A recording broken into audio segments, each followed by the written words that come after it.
Eric here with the Closet Doctor. I'm in my own laundry room, and like a lot of new homes here in the Sacramento area, it's a smaller laundry room. It's only about 6 feet wide. Got our washer, dryer, and sink on one side, and we've got a blank wall on the other side. The depth of this doesn't allow us to build in cabinetry and stuff like that because it would just be too tight in here.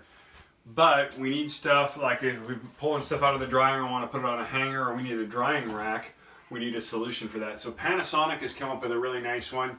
And is what we've got up here on the wall. I just installed it, just a few screws. It's a nice, it's about 3 feet wide, about 6 inches deep. Is what it's got a small cord on it here. You give that cord a pull and the door opens up automatically and it slides down. It's got a mechanism there that drops this hanging rod.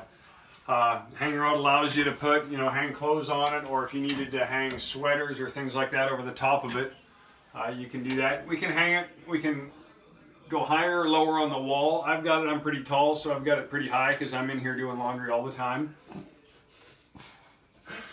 The ends of the rods slide out to give you additional space, so you have up to 5 feet of hanging space on there. So that was my wife laughing behind there because I'm never in this laundry room, but she does a great job on it and she requested this. So this will work out really great. We can get those for you. Really great deal. Give us a call for pricing. You can install it yourself, or if we're doing an installation with you for other things like garage cabinets or closets, we'll come by and install it. It's literally about a 5-minute install. So Panasonic drying rack for your laundry room, it'll work out great for you.